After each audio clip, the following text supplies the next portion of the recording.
Hello friend, बहुत बहुत स्वागत है आपका कनिष्ठ विज्ञान महाविद्यालय की ऑनलाइन सीरीज में। मैं हूं महेंद्र पूर्णा सिंघानी। आज का हमारा टॉपिक है वर्किंग ऑफ ट्रांसफार्मर।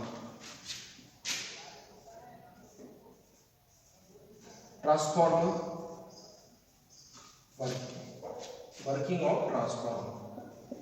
अब ट्रांसफार्मर का जो वर्क है वो कैसे होता है वो आज हम देख लेते हैं। तो सबसे पहले क्या होता है, एक कोर है। दिस इज जो कोर,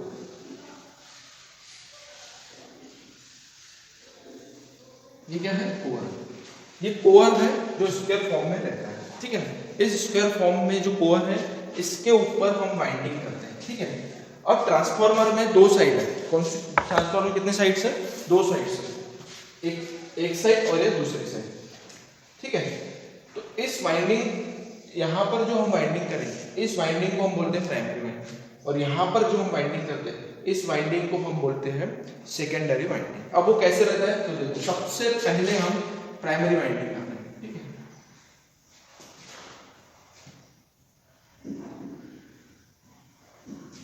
ये हो गया वाइंडिंग, ठीक है। उसके बाद में यहां पर एक वाइंडिंग करेंगे, ठीक है। ये होगी प्राइमरी वाइंडिंग और ये होगी सेकेंडरी वाइंडिंग। ये जो वाइंडिंग रहती है प्राइमरी वाइंडिंग और ये जो सेकेंडरी वाइंडिंग है, ये दोनों वाइंडिंग कॉपर से बनी हुई रहती है। कैसे बनी हुई रहती है? कॉपर से बनी हुई रहती है, ठीक है। अब ये इसको बोलते हैं नंबर ऑफ टर्न्स। इसको क्या बोलते हैं? Number of turns. इसको भी क्या बोलते हैं? Number of turns. Number of turns indicate करने के लिए हम एन सिंबल का यूज करते हैं। टर्न्स को इंडिकेट करना है, नंबर ऑफ टर्न्स, उसको जो सिंबल यूज करते हैं उसके लिए हम यूज करते हैं एन। एन मतलब होता है number of turns. Number of turns यानी क्या होता है? एन, ठीक है। अब ये नंबर ऑफ टर्न्स अगर प्राइमरी के, सपोज प्राइमरी के नंबर ऑफ टर्न्स है 100, ठीक है। नंबर ऑफ टर्न्स कितने हैं? 100। और सेकेंडरी के नंबर ऑफ टर्न्स है सपोज 50 नंबर ऑफ टर्न्स, और ये नंबर ऑफ टर्न्स कितने? 100, और सेकेंडरी के नंबर ऑफ टर्न्स कितने हैं? 50, ठीक है।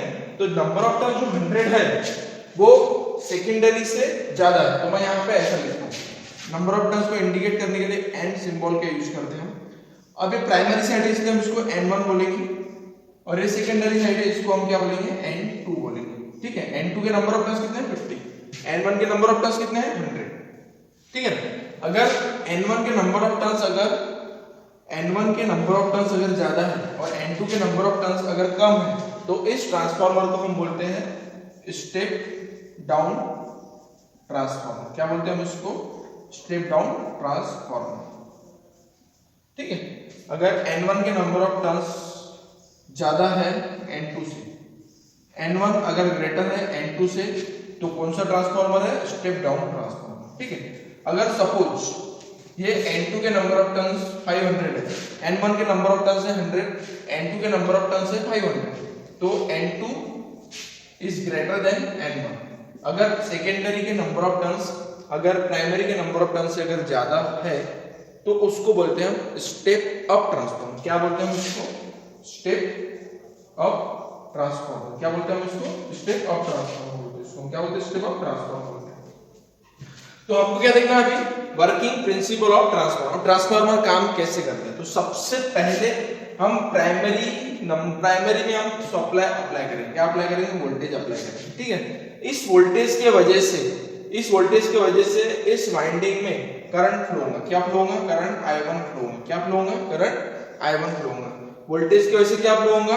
करंट, ठीक है। वोल्टेज की वजह से क्या फ्लो होगा? करंट। करंट को हम हमेशा I से इंडिकेट करते हैं।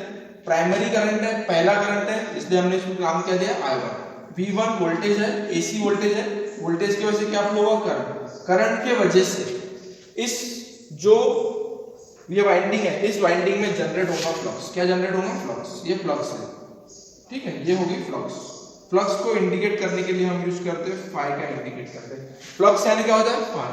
वोल्टेज के वजह से क्या फ्लो हुआ? करंट। करंट की वजह से क्या प्रोड्यूस हुई? फ्लक्स। ये जो फ्लक्स है ये प्राइमरी के नंबर ऑफ टर्न्स के साथ में कट हो।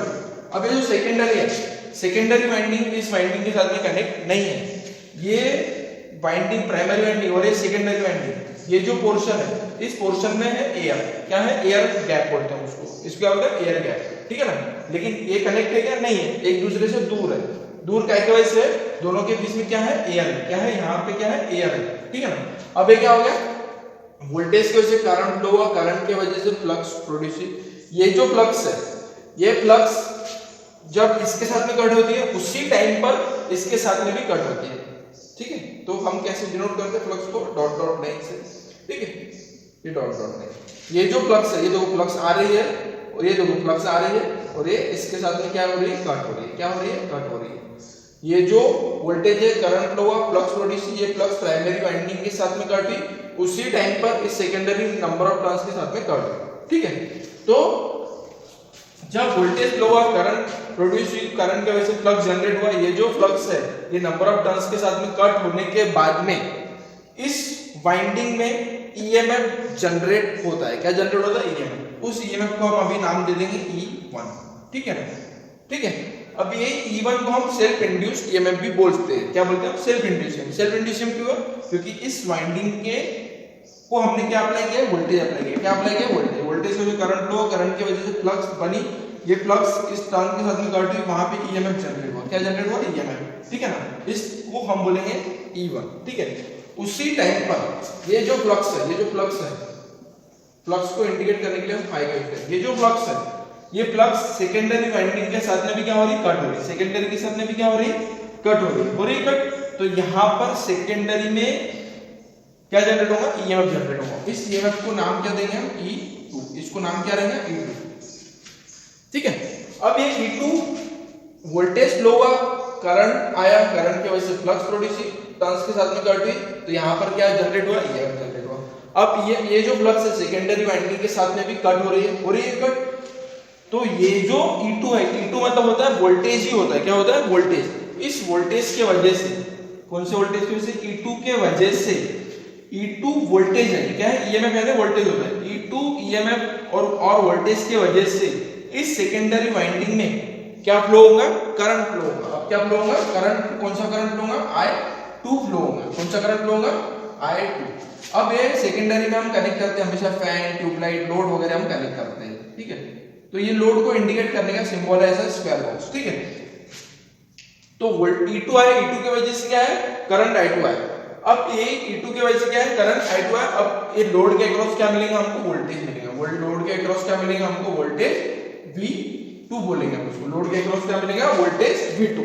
और हमेशा याद रखना, सपोज दैट ये वोल्टेज V1 है 100, कितना है, 100 वोल्ट, तो ईएमएफ भी 100 नहीं मिलेगा।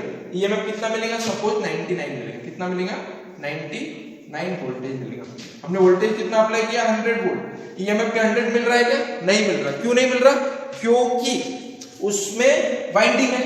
वाइंडिंग का खुद का अपना रेजिस्टेंस रहता है। क्या रहता है, रेजिस्टेंस रहता है, खुद का रेजिस्टेंस रहता है। तो उस रेजिस्टेंस के क्रॉस वहां पर थोड़ा वोल्टेज ड्रॉप होता है। ड्रॉप होना है, लॉस होता है वोल्टेज। इसलिए हमको जितना वोल्टेज अप्लाई करते हैं उतना ही वोल्टेज यहाँ पर नहीं मिलता है, कुछ कम होके मिलता है, क्योंकि ये वाइंडिंग का अपना खुद का एक थोड़ा रेजिस्टेंस रहता है। कोई भी चीज प्योर फॉर्म में नहीं रहती है, उसमें कुछ ना कुछ उसका इंटरनल रेजिस्टेंस रहता है। इसीलिए वहां पर जो मिलने वाला वोल्टेज रहेगा वो 100 वोल्टेज नहीं रहेगा, कितना रहेगा, 99 वोल्ट रहेगा। 100 वोल्टेज रहेगा क्या, नहीं, कितना रहेगा, 99 या 98.5 या 99.5, थोड़ा कम होके मिलेगा, क्योंकि इस वाइंडिंग का खुद का अपना रेजिस्टेंस रहता है, इसीलिए, ठीक है। उसके बाद में ये फ्लक्स सेकेंडरी के साथ में कट हुई तो ईएमएफ जनरेट हुआ। अब ये E2, सपोज E2 है, समझो यहाँ पर 200 वोल्टेज है, क्योंकि नंबर ऑफ टर्न N2 के क्या ज्यादा है। तो नंबर ऑफ टर्न्स अगर ज्यादा रहेंगे तो ज्यादा से ज्यादा फ्लक्स नंबर ऑफ टर्न्स के साथ में कट होंगी, तो ज्यादा से ज्यादा क्या मिलेगा, ईएमएफ मिलेगा। इसलिए हमने 100 अप्लाई किया, यहाँ पे भी 100 ही मिलना चाहिए। यहाँ वो डिपेंड क्या के ऊपर रहेगा, नंबर ऑफ टर्न्स के ऊपर डिपेंड रहेगा। जितने ज्यादा से ज्यादा नंबर ऑफ टर्न्स रहेंगे तो ज्यादा से ज्यादा फ्लक्स उस नंबर ऑफ टर्न्स के साथ में कट होंगे, और ज्यादा से ज्यादा क्या मिलेंगे, ईएमएफ मिलेंगे। ईएमएफ मतलब ज्यादा वोल्टेज मिलेंगे। अगर यहाँ पर सपोज नंबर ऑफ टर्न्स अगर कम रहेंगे, नंबर ऑफ टर्न्स अगर कम रहेंगे तो नंबर ऑफ टर्न्स के कम नंबर ऑफ टर्न्स के साथ में फ्लक्स कट होंगी और कम हमको ईएमएफ मिलेगा। फिर 10 वोल्ट भी रह सकता है, 20 वोल्ट भी मिल सकता है यहाँ पर, ठीक है। अब ये 200 मिला, सपोज यहाँ पे करंट फ्लो हुआ, उस वोल्टेज के और लोड के अक्रॉस जो वोल्टेज V2 मिलेगा वो मिलेगा समझो 198 वोल्ट। अब 198 वोल्ट कैसे मिला? तो इस वाइंडिंग का खुद का अपना रेजिस्टेंस रहेगा और रेजिस्टेंस के क्रॉस क्या होता है? वोल्टेज ड्रॉप होता है। वोल्टेज ड्रॉप होने की वजह से यहाँ पर जो लोड के क्रॉस वोल्टेज मिलेगा वो थोड़ा कम मिलेगा, ठीक है। तो सपोज दैट वोल्टेज अप्लाई किया, वोल्टेज से करंट फ्लो, करंट की वजह से फ्लक्स प्रोड्यूस हुई। ये जो फ्लक्स है ये नंबर ऑफ टर्न्स के साथ में कट हुई, उसके बाद में यही फ्लक्स सेकेंडरी वाइंडिंग के साथ में कट होने की वजह से सेकेंडरी में ईएमएफ जनरेट होता है। ये जो ईएमएफ की वजह से करंट फ्लो होता है, करंट की वजह से लोड के अक्रॉस यहाँ पर क्या मिलेगा? हमको वोल्टेज मिलेगा और थोड़ा वोल्टेज कम होकर मिलेगा क्योंकि प्योर फॉर्म में नहीं रहता है, ठीक है। अब हम बोलेंगे V1। अब क्या हो रहा है? V1 into I1। क्या फ्लो हो रहा है? V1 इंटू I1 मतलब हो गया पावर। क्या हो गया? पावर प्राइमरी का पावर इक्वल टू सेकेंडरी का V2 into I2। V2 into ये V2 और इंटू I2, ये हो गया सेकेंडरी का पावर। पावर का फॉर्मूला क्या होता है? Voltage into current. सेकेंडरी का पावर क्या रहेगा? V2 इंटू I2, ठीक है। अब हम इसको ऐसा लिख सकते हैं, therefore V1 upon V2 equal to, अब ये V2 इसके नीचे आ गया तो क्या हो गया? V1 upon V2, I2 as it is. अब I2 का जाएगा यहाँ पर जाएगा तो क्या डिवाइड में जाएगा? I1 हो जाएगा। क्या हो जाएगा? I1। अब इसका मतलब क्या हो गया? वोल्टेज अगर ज्यादा है, अब हम इसको सिर्फ ऐसे लिखते हैं V1 equal to 1 upon I1, ठीक है। ऐसा लिख रहे हैं हम, V2 और I2 नहीं लिख रहे। तो V1 अपॉन I1 क्या हो गया? V1 ऊपर है और I1 क्या है? 1 अपॉन I1 के फॉर्म में, ठीक है। तो इसका मतलब क्या होगा? V1 is proportional to 1 upon I1। अब इसका मतलब क्या होगा? V1 अगर ज्यादा है तो करंट क्या रहेगा? कम रहेगा, ठीक है। V1 अगर ज्यादा है तो करंट क्या रहेगा? कम रहेगा। अब 1 upon V2 is proportional to I2। अब इसका मतलब क्या होगा? वोल्टेज अगर कम है तो करंट क्या है? ज्यादा है, ठीक है। तो इसका मतलब क्या हो गया कि जब वोल्टेज, ट्रांसफार्मर की प्रॉपर्टी है वोल्टेज ज्यादा करंट कम, वोल्टेज कम करंट ज्यादा, हमेशा याद रखना, ठीक है। अगर वोल्टेज अगर ज्यादा है तो करंट हमेशा क्या रहेगा? कम रहेगा, और करंट अगर ज्यादा है तो वोल्टेज क्या रहेगा? कम रहेगा, ठीक है। तो this is a working principle of transformer, ठीक है। ये क्या है? Working principle. मतलब कैसे? वोल्टेज अप्लाई किया, करंट फ्लो हुआ, फ्लक्स जनरेट हुई। फ्लक्स जब इस नंबर ऑफ टर्न्स के साथ में कट होती है तो ईएमएफ जनरेट होता है। अभी ईएमएफ डिपेंड क्या के ऊपर रहता है? नंबर ऑफ टर्न्स के ऊपर रहता है। नंबर ऑफ टर्न्स अगर ज्यादा रहेंगे तो ज्यादा से ज्यादा फ्लक्स नंबर ऑफ टर्न्स के साथ में कट होंगे तो ज्यादा ज्यादा ईएमएफ हमको मिलेंगे। नंबर ऑफ टर्न्स अगर कम रहेंगे तो नंबर ऑफ टर्न्स कम रहेंगे तो फ्लक्सेस नंबर ऑफ टर्न्स के साथ में कम कट होंगे तो हमको वोल्टेज भी हमको क्या मिलेगा? कम मिलेगा, ठीक है। This is a working principle of transformer. V1 upon I1 equal to V2 upon I2 कैसे है? ये वोल्टेज प्राइमरी का और प्राइमरी का करंट, इन दोनों का मल्टीप्लिकेशन मतलब पावर होता है, equal to V2 into I2 मतलब सेकेंडरी का पावर। अब हमने उसको इक्वेशन के फॉर्म में लिखा हुआ है V1 upon V2 I1 upon I2। ये न्यूमेरिकल जब हम सॉल्व करेंगे तो हमको